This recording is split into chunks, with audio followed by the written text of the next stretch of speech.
बर्तमान आज संध्या टाइम एबे मोर झुटी पका चलछि दांड दुआर मुहरे एबे झुटी पका हब। बर्तमान मु एबे ठाकुराणी का पाद चिन्ह तैयारी करछि।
नमस्कार मोर गोटे नुआ भिडियो को आपण मानक स्वागत।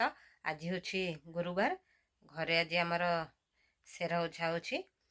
बर्तमान मुझे गाधे पाधे आसिक रेडी होइछि। बर्तमान मुझे जाउछि माने ठाकुर घर को जीवी। आपण मैंने वीडियो कंटिन्यू करंतु आ जो मैंने मो चैनल प्रथम थर पर आछन प्लीज मो चैनल को लाइक शेयर सब्सक्राइब करंतु आ आपण मैंने वीडियो को फुल वॉच करंतु। चलन संग मैंने बर्तमान वीडियो आरंभ करदम। बर्तमान गाधे पाधे एबे पूरा सिंदूर पिंदूर पिंधे जेहेतु पूजा करी तापर बर्तमान मुझे ठाकुर घर को जाऊँगी आ सेर ओझा हम आगे पूजा करी तापर वीडियो कंटिन्यू करी। आपण मैंने मो सहित जोड़ी रही था। सबु घर दुआर मो पाखे ता सहित ठाकुर घर मध्य झुटी पकाई बर्तमान मुझे मैंने सकाळु ठाकुराणी को पंचामृत भोग दे सारी। माता लक्ष्मी आपण मानक समस्त घरे धन धान्य गोपलक्ष्मी रे परिपूर्ण करी रखंतु। जय माँ लक्ष्मी माँ।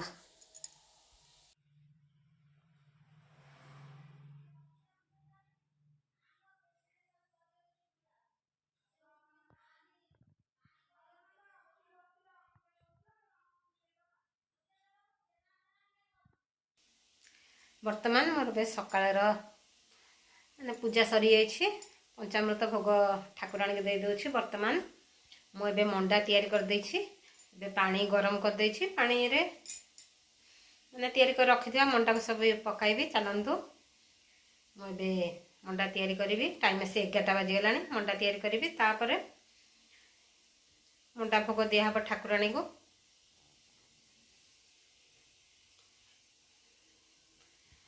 मंडा पके देछि। अबे मंडा टिके समय सिझिबो तापर मंडा को बाहर कर देबी।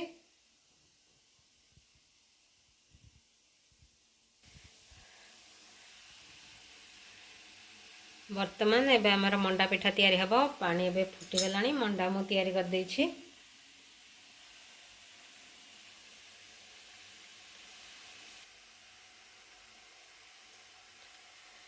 एबे मु मंडा को सब पके देछि।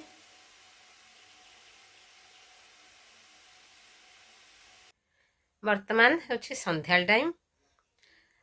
संध्या धूप दीप कर्पूर ठाकुराणी पाखे दे सारी। आज तो आमर खराले माने मंडा भोग दिया मंडा भोग आ पंचामृत खिया। आज आउ किछि माने अरु भात आ रांधिनी। खाऊ खाऊ 12:30 गोटे होगला। आज आउ किछि रांधिलीनी। खाऊ खाऊ एकाथर से मंडा को खाईदेली।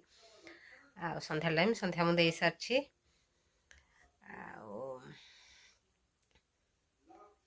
आगु को माने गोटे मनटा टे खुशी अच्छी माने गोटे कारण पाई आपण माने वीडियो कंटिन्यू कले आगु जानि परिबे कोन पाई। आ दिन 2 दिन पर आपण माने जानि परिबे। आपण माने मो सहित जोड़ी रहंतु। माने मनटा पूरा खुशी हला कथा। ମାନେ ସେ କାମଟା ଯଦି ହେଇଯାଏ ମୁଁ ଆପଣମାନଙ୍କୁ ନିଶ୍ଚିନ୍ତ ଭାବରେ କହିବି କ'ଣ ସେ ମାନେ କ'ଣ ପାଇଁ ମନଟା ଖୁସି ଅଛି। ଆପଣମାନେ ମୋ ସହିତ ଯୋଡ଼ି ରୁହନ୍ତୁ, ଆଗକୁ ଜାଣିପାରିବେ। ଆଉ ଯେହେତୁ ଆଜି ଭାଇନାଙ୍କର ମଧ୍ୟ ନିମନ୍ତ୍ରଣ ଥିଲା, ଆଉ ମାଆଙ୍କର ମୋର ମାନେ ମଣ୍ଡା ଖାଇବା ହେଇଗଲା, ମଣ୍ଡା ଖାଇଥିଲୁ। ଆଉ ମାଆଙ୍କୁ ସନ୍ଧ୍ୟାବେଳେ ଟାଇମ୍ ଚା ପିଇ ନାହାନ୍ତି, ଆଉ ଫଳ ଟିକେ ଜୁସ୍ କରି ଦେଇ ଦେଇଛି। ଆଉ ମାନେ ଗୁରୁବାର ସେର ଉଝା ହେଇଗଲା ଭଲ। ଯେହେତୁ ମୋର ମାନେ ପେଟଟା ଟିକେ ବିନ୍ଧୁଛି, ଯାହା ହଉ ମାଆଙ୍କର ଦୟାରୁ ମାନେ ଭଲରେ ତାଙ୍କ ପୂଜା ସରିଗଲା। ଆପଣମାନେ ମୋ ସହିତ ଯୋଡ଼ି ରୁହନ୍ତୁ। ଆଉ ଯେଉଁମାନେ ମୋ ଚ୍ୟାନେଲରେ ପ୍ରଥମ ଥର ପାଇଁ ଆସୁଛନ୍ତି, ପ୍ଲିଜ୍ ମୋ ଚ୍ୟାନେଲକୁ ଲାଇକ୍ ସେୟାର ସବସ୍କ୍ରାଇବ୍ କରନ୍ତୁ। ଆପଣମାନଙ୍କ ସହିତ ଦେଖା ହେବ ପୁଣି ନେକ୍ସଟ ଭିଡ଼ିଓରେ। ନମସ୍କାର, ଜୟ ଜଗନ୍ନାଥ, ଲଭ୍ ୟୁ। ଆପଣମାନେ ସମସ୍ତେ ଭଲ ରୁହନ୍ତୁ, ଖୁସିରେ ରୁହନ୍ତୁ, ଆଉ ମୋ ସହିତ ଯୋଡ଼ି ରହିଥାନ୍ତୁ। Love you, take care.